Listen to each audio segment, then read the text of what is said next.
do want to hit big sixes, and I'm going to show you how, because I hit a lot of them and I hit them very far. So there's 3 things you need to do, and the first one I'm only going to take 10 seconds on because I've already made a whole series on it. You need to get stronger, you need to go to the gym, because obviously the stronger you are, the further you'll hit the ball, even if you miss hit it. So I have 3 videos, you can see them right here, and if you do this gym routine for a couple of weeks, you'll notice you're hitting the ball harder. Now the second part are technical differences, and there's 2 main things to focus on here. The first is your bat swing.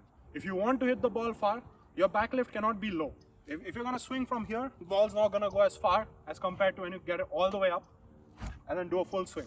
And you can see right now as I'm showing you that if I keep my bat low and I try and swing it as hard as I can, the ball only goes that far. But if I get my bat all the way up and swing it even calmly, you'll notice the ball goes a lot further.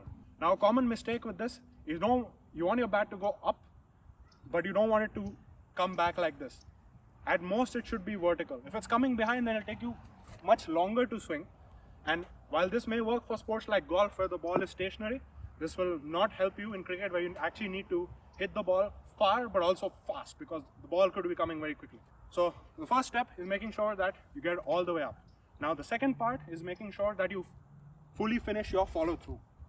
I see some people bat in this way where they drive or they'll have a very full swing, but then they'll stop it here, which might look good and help you time the ball.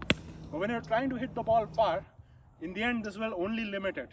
And if you time it just as well and you start off with a high back lift, also let your arms fully finish, you'll notice the ball goes a lot further. So these are 2 things with the swing. Now one other mistake I see people doing when I start telling them to do a full swing is they'll start swinging fully. But what you have to realize is your bat still has to come down either fully straight or fully horizontal if you're pulling. If your bat starts coming down sideways, you're going to start missing the ball in the name of power. This is a very big mistake, and make sure that as you're practicing bringing your bat up all the way and swinging fully, you're still swinging your bat straight or as straight as possible. Or if you're going to do a pull or something, then make sure it's properly horizontal. As you get more set in your innings, towards the last few overs, you can actually start hitting diagonally to balls that are more of a good length.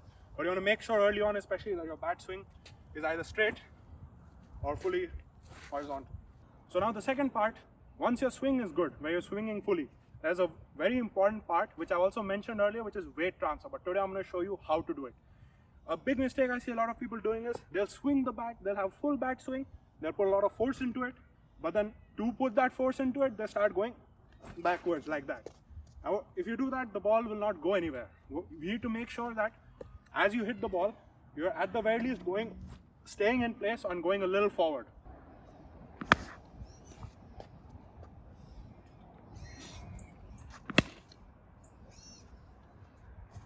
Couldn't see it, but it went out.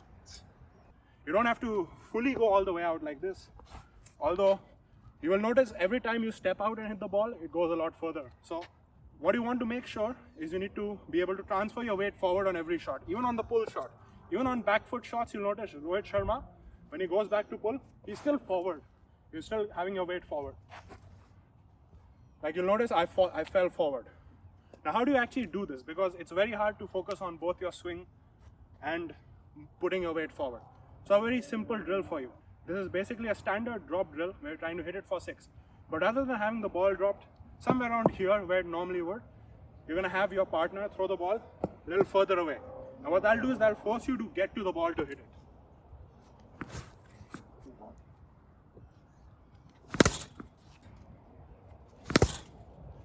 You'll notice once the ball starts bouncing here normally again, your weight will still go forward.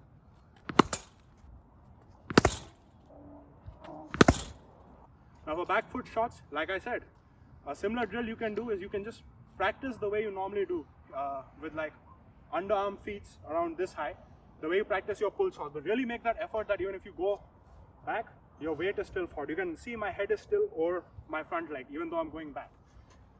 And what that'll ensure is that as you go back, you still have power.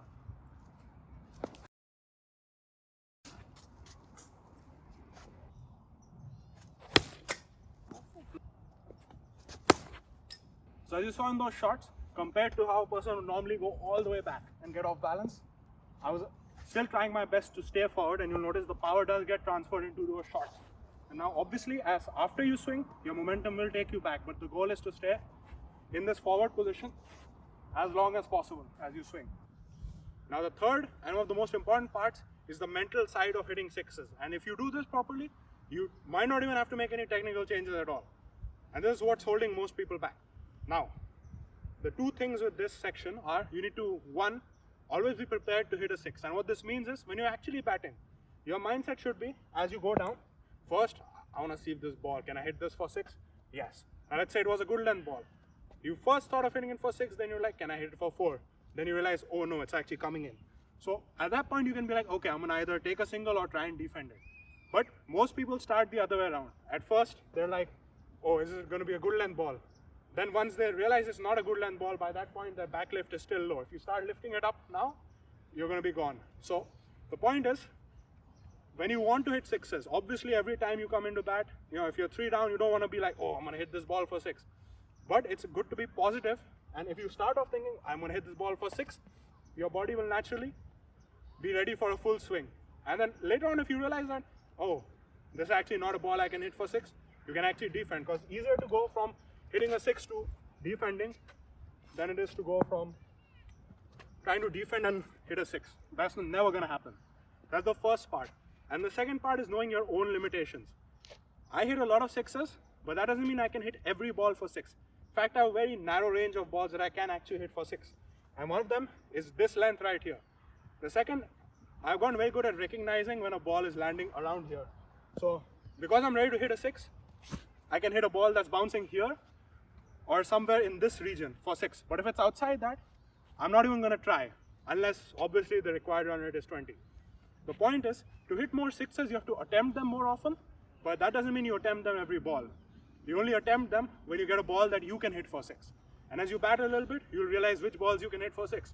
I can hit a ball that lands in this region, and the more I practice, the bigger this region becomes.